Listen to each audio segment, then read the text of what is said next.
इंतखाबात ना कराने के बहाने ढूंढे जा रहे हैं। हुकूमत इत्तेहाद इलेक्शन से खौफजदा है। मजहर अब्बास का जबरदस्त तजिया।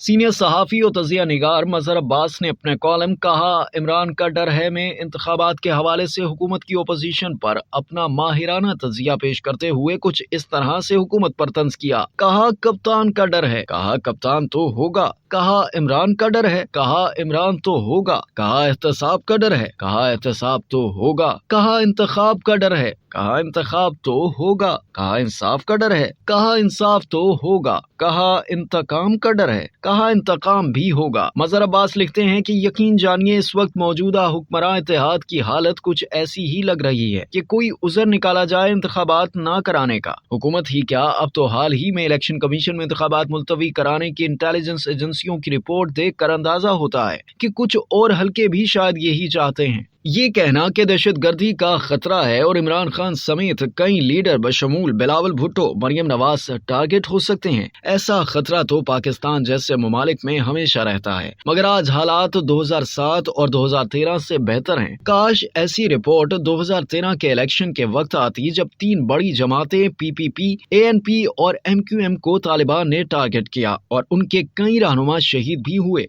ना इलेक्शन मुलतवी हुआ, ना फौज तलब की गई और इंतखाबात हो गए। बात यहीं तक रहती तो समझ में आती, मगर मरियम नवाज का ये मुतालबा कि पहले इंसाफ फिर इंतखाब ने जनरल ज़िया के दौर में पहले एहतसाब फिर इंतखाब की याद ताज़ा कर दी। एहसान इकबाल साहब पहले मर्दमशुमारी फिर हल्का बंदियां फिर इलेक्शन की बात कर रहे हैं और वजारत खजाना कह रही है कि इलेक्शन के लिए पैसे दस्तयाब नहीं है। इस सारे उज़र और मुतालबात से यही नतीजा निकलता है कि हमारी बड़ी और तजर्बाकार जमातें जिनकी माजी की जद्दोजहद तारीख का हिस्सा है, इस वक्त इलेक्शन से खौफजदा हैं और जिसकी वजह इमरान खान और तहरीक इंसाफ की मकबूलियत है। इमरान खान और तहरीक इंसाफ की मकबूलियत में खुद उनका कम पाकिस्तान डेमोक्रेटिक मूवमेंट की जमातों और मुस्लिम लीग नून, PPP, ANP और JUI का ज्यादा अमल दखल है।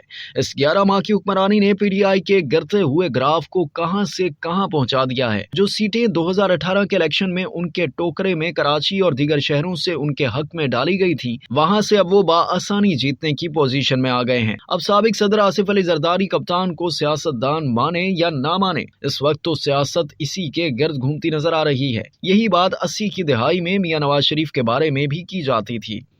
अब तक के लिए इतना ही। मजीद जानने के लिए सब्सक्राइब कीजिए डेली जंग YouTube चैनल और लाइक कीजिए डेली जंग Facebook पेज।